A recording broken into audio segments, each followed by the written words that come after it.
Praise the Lord church. आज का हमारा विषय है, क्या हम इसीलिए पापी हैं क्योंकि हम पाप करते हैं? आइए समझते हैं। बाइबल ये नहीं कहती कि हम पापी इसीलिए हैं क्योंकि हम पाप करते हैं। बाइबल कहती है कि हम पाप करते हैं क्योंकि हम जन्म से पापी हैं। इसलिए समस्या कर्म की नहीं, पहचान की है।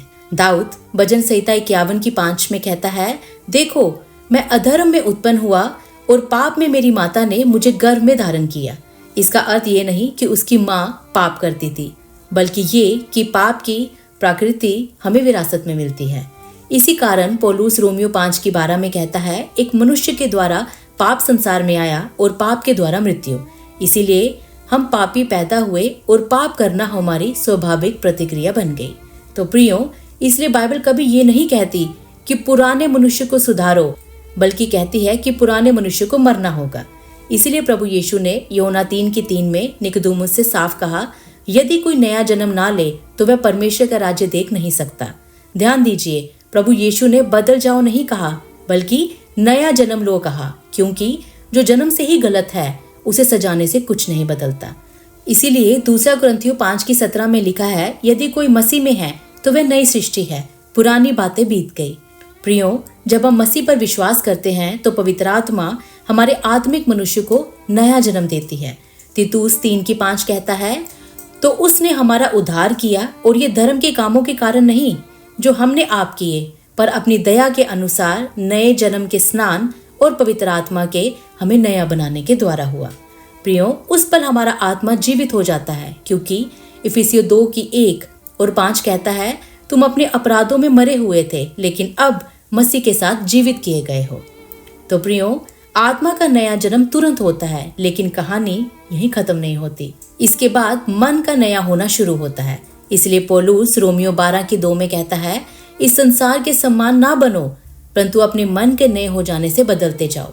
आत्मा तो नया हो गया है, लेकिन मन में अभी भी पुरानी सोच, पुराना स्वभाव और पुरानी आदतें हैं।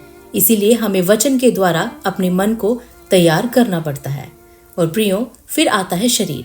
शरीर अभी भी वही पुराना है, वही इच्छाएं और वही कमजोरियां। इसीलिए पौलुस 1 कुरिन्थियों 9:27 में कहता है, मैं अपने शरीर को वश में करता हूँ। और गलातियों 5:16 में कहता है, आत्मा के अनुसार चलो तो शरीर की लालसाएं पूरी ना करोगे। तो प्रियो, हमारे अंदर पाप की शक्ति टूट चुकी है, लेकिन जब तक ये पुराना शरीर है पाप की उपस्थिति बनी रहती है। इसीलिए प्रियो, प्रभु यीशु के बलिदान ने क्रूस पर पाप की शक्तियों को पूरी तरह तोड़ दिया है। इसलिए रोमियो 6:6 साफ कहती है, हम अब पाप के दास ना रहें। और रोमियो 6:14 कहती है, पाप तुम पर प्रभुता ना करेगा। और इसके साथ ही रोमियो 6:18 में साफ लिखा है, मसीह में हम पाप से मुक्त कर दिए गए हैं, क्योंकि जिसने हमें छुड़ाया है उसने हमें दास नहीं बल्कि पुत्र बनाया है। पर फिर भी जब तक हम अपने पुराने शरीर में हैं, पाप की उपस्थिति से संघर्ष बना रहता है। इसीलिए गलातियों 5:17 में लिखा है, आत्मा शरीर की लालसाओं के विरोध है। पर आशा ये है कि ये संघर्ष स्थानीय नहीं है, क्योंकि 1 कुरिन्थियों 15:53 कहती है, एक दिन ये नाशवान देह अविनाशी पहन लेगी और तब हम न केवल पाप की शक्ति से बल्कि उसकी उपस्थिति से भी पूरी तरह मुक्त होंगे। तो प्रियो, इसे ऐसे समझिए, अगर कोई इंसान भारत में पैदा हुआ है तो वह चाहे जैसा भी जीवन जिए, पासपोर्ट बदल ले, भाषा बदल ले, आदतें बदल ले, उसकी पहचान फिर भी नहीं बदलती, क्योंकि वह जन्म से भारतीय ही रहता है। उसी तरह पुराने आदम में हम अपने आप को कितना भी सुधार लें, नया बना ले, धर्म अपनाए या अच्छे काम कर ले, पहचान नहीं बदलती, क्योंकि जड़ वही रहती है। इसीलिए प्रभु यीशु ने ये नहीं कहा अपने आप को सुधारो, बल्कि कहा तुम्हें नया जन्म लेना होगा। मसीह में नया जन्म हमें एक नई पहचान देता है और पापी से हमें पुत्र बना देता है।